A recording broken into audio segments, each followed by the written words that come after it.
Pagpapahinto ng senior high school program sa mga state universities and colleges at local universities and colleges ating tatalakayin kasama si Secretary Prospero de Vera III, Chairperson ng Commission on Higher Education. Secretary Popoy, magandang tanghali po. Ay, magandang tanghali sa iyo at sa mga tagapakinig at tagapanood ng iyong programa.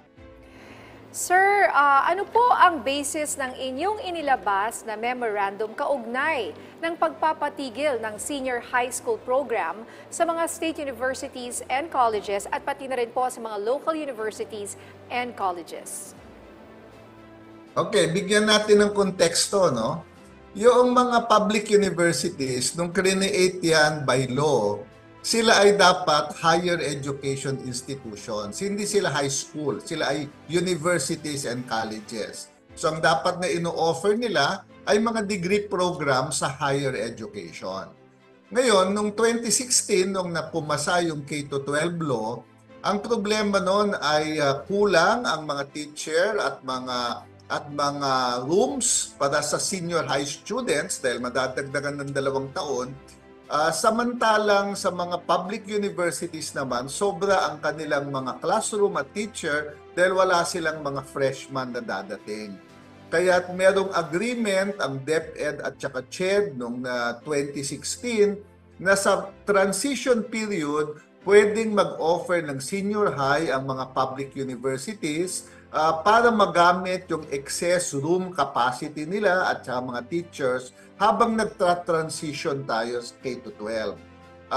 Binabayaran yung kanilang mga estudyante sa pamamagitan ng voucher ng DepEd. Ngayon, tapos na ang transition period.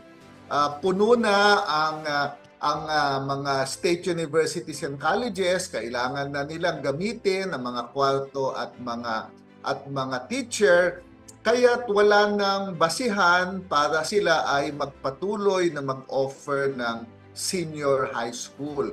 Tapos na yung legal basis nito. Ito yung agreement ng DepEd at CHED. Kaya itong nakaraang 2 taon, pinagsasabihan namin ang mga public universities, i-wind down nyo na yung inyong senior high dahil wala nang legal basis yung inyong pag-offer ng high school.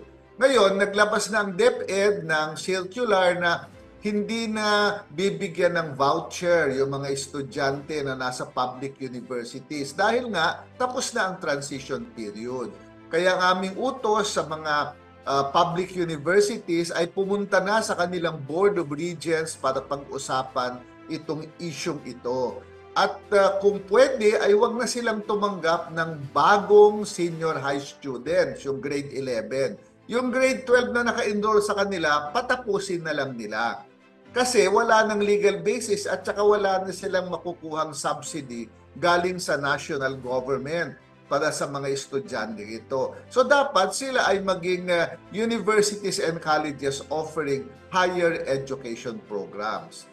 Ang mga public universities na magpapatuloy magkaroon ng high school ay yung merong tinatawag na mga laboratory school.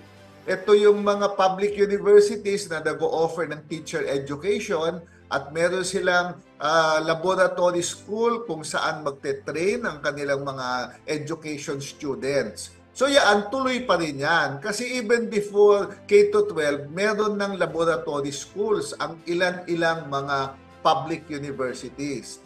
So yan, magpapatuloy yan, although nakalagay nitong huling gaan na hanggang 750 students lang ang pwedeng naka-enroll sa laboratory school ng isang public university. So yan yung laman ng aking circular. Ito'y ngayon lang namin talaga tinutukan dahil bagamat natapos na ang K-12 transition program noong 2021, panahon nito ng COVID kaya tawag dito tinutukang maigi to dahil nagtra-transition tayo papunta sa new normal.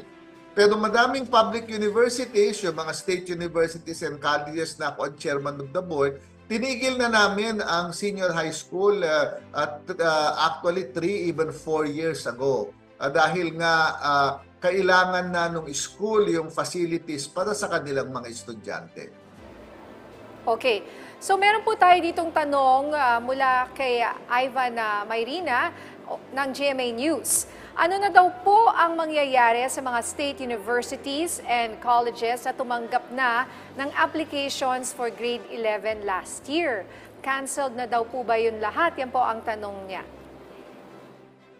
Yan nga ang dahilan kung bakit dapat pag-usapan nila yan sa kanilang Board of Regents. Kasi ang mga policy ng admission ng mga students, yan kapangyarihan ng Board of Regents, hindi po yan kapangyarihan ng chair. Kaya sinasabihan natin sila na pag-usapan nila sa Board of Regents kung ano ang mangyayari kung sila ay tumanggap ng mga estudyante dahil nga wala ng voucher, wala ng subsidy na makukuha, at hindi naman sila pwedeng sumingil ng tuition dahil libre ang public universities. Hindi dapat nagbabayad ang mga estudyante sa public universities. So yan ay pag-uusapan dapat nila sa kanilang Board of Regents. Okay. Paano po yung transition nito ngayon? Kumusta po yung coordination ng CHED sa DepEd para po sa transition na to? Medyo naguguluhan lang po kami, sir. So wala ng senior high school. Hindi, meron yung mga meron pang grade 12, meron pa. Patatapusin pa nila yung grade 12. Ang wala na, yung hindi na sila tatanggap ng bagong estudyante for grade 11. Yan ang hindi dapat nila gagawin. Kasi nga, wala nang legal basis to do it. Pero yung naka-enroll na grade 12, syempre kailangan patapusin mo yan. So yan pag-uusapan ng Board of Regents, kino-coordinate namin through the regional offices at yung mga posibleng problema sa transition, yan ay aaksyonan ng komisyon pagka ito'y dumating na sa aming sa Commission and Bank at makikipag-ugnayan kami sa DepEd kung meron mang kailangang ayusing mga problema. Sir, dun sa grade 11 na tinanggap na, sabi niyo makipag-coordinate na lang, no? Ano po yung nakikita ninyong maaring solusyon nito kung naka-enroll na? At ano po pwede nilang gawin? Kasi sabi niyo nga, wala nang legal basis, pero naka-enroll na. Yan pag-uusapan natin with DepEd yan. Baka namang pwedeng i-extend yung voucher for at least 1 year para sa mga estudyante kung sila'y natanggap na, no? Pero ayaw kong pangunahan yan, na titignan muna natin kung ano ang magiging desisyon ng mga Board of Regents ng mga universities. Kasi merong mga ibang public universities, hindi naman sila tumatanggap na ng voucher. Talagang even before senior high, ang kanilang mga estudyante ay nag-aaral na ng libre para sa mga ibang public university. So, depende yan doon sa admission policies ng public university. Sec Popoy, dito sa bago nyo pong policy, may mga exemptions po ba tayo? Ano po yung exemption sa pagpapahinto ng senior high school program? At paano nga po yung mga state universities nga daw po na may laboratories? Yung laboratory school, tuloy pa yan. Kasi merong legal basis yung laboratory schools, no? Meron tayong CHED circulars dyan, matagal na para sa mga schools na merong education program, meron silang option na magkaroon ng laboratory school. Exclusively to be used as a laboratory school for their students. Hindi naman mandatory ang laboratory school sa isang public university na may education program.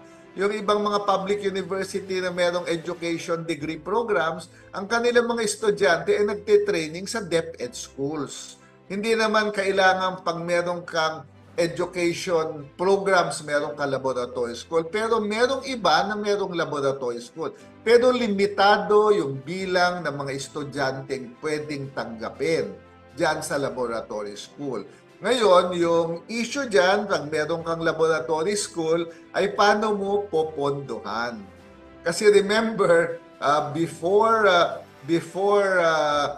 pumasa yung free higher education, yung mga state universities na merong laboratory schools, sumisingil sila ng tuition. Pero nakalagay na sa batas na ang mga public universities cannot charge tuition fees anymore. So there is an issue on how you will subsidize the the expenses for your laboratory school or your laboratory high school. So yan ay kailangan pag-usapan ng kanilang Board of Regents. Okay, sir, may tanong po mula kay Noel Talakay ng PTV. May ipapalit daw po ba kayong programa na katulad ng mga benepisyong ibinibigay ng may vouchers po dati?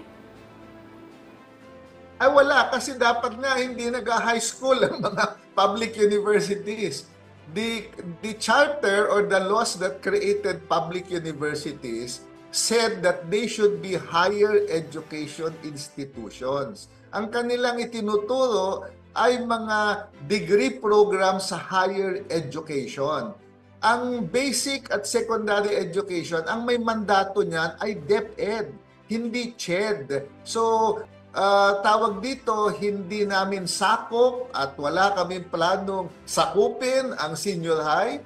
Yan ang mandato ng DepEd. So, DepEd ang masusunod pagdating sa senior high. Kaya ang mandato, aming inaasikaso ay yung kanilang mga degree programs sa university level. So they should not be having high schools because the law that created them does not explicitly instruct or mandate them to run high school programs.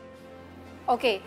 Sir, sa kabila po ng memorandum na inyong ipinalabas, may mga state university o local university pa po ba na nagre-request na mag-offer pa ng senior high school? Ano raw po ang kanilang dahilan at ano po ang inyong tugon? Merong ilan, no? Halimbawa, itong December, doon sa 4th quarter board meeting ng Mindanao State University, ako din ang chair ng Board of Regents, na pag-usapan namin yan sa board kasi meron daw mga lugar kung saan merong MSU campus na sila talaga ang nag-o-offer ng high school even before free higher ed. So, nung pinag-usapan namin yan, ang agreement sa MSU ay magpasa ng resolusyon yung MSU board na hihingi ng meeting sa DepEd at pag-uusapan kung paano bibigyan ng aksyon itong concern na ito. Kasi yung mga community, mas gusto nila talaga doon sa high school ng MSU, yan ay kailangang pag-usapan. So, posible na may mga ibang public university na may ganyan ding concern. But we cannot act until the Board of Regents of these universities discuss it in their first quarter board meeting. Yung MSU, masasabi ko na dahil napag-usapan namin nung board meeting nung December. So yan ay hinahanda na namin ng documentation para kami ay susulat sa DepEd at hihingi ng meeting kung paano i-address itong concern na ito, no? But the other state universities and colleges, personally, I have not received any letter or they have not submitted any concern or letter or request to the Commission and Bank. So we will know once the Board of Regents have acted on the matter. Alright, Sec Popoy, last question na lang po. Nakipagpulong na po ba tayo sa Department of Education para sa transition po? At ano pong recommendation nyo po dito sa DepEd patungkol sa mga susunod na hakbangin naman na kailangan na gawin para sa transition period, Sec Popoy? No, hihintayin muna natin yung action ng board. No? As I told you, hindi mandato ng CHED na i-desisyonan yung admission policies ng mga state universities and colleges. Under Republic Act 8292, admission, retention, graduation of students is the exclusive jurisdiction of the Board of Regents of individual state universities and colleges. So itong isyong ito ay issue na dapat pag-usapan ng kanilang board. Ngayon, kung merong problema at hihingi sila ng tulong sa komisyon, saka natin aaksyonan sa Commission and Bank at makikipag-ugnayan tayo sa DepEd. But we cannot do that now because the Board of Regents of the state universities have not discussed the matter. At least itong mga meron pang senior high. Yung mga ibang state universities, kagaya ng mga ako ang chairman, 2 years, 3 years ago, ginip up na namin ang senior high classes namin. So doon sa mga eskwelahang yon, wala nang concern. Walang pinag-uusapang problema dahil wala na silang senior high. But it has to be acted upon first by the Board of Regents. And if there is a concern, then that is the time that we will bring it to the attention of the Department of Education. Alright, maraming salamat po sa inyong oras, Secretary Prospero de Vera III, Secretary ng Commission on Higher Education. Thank you. Magandang hapon sa inyo.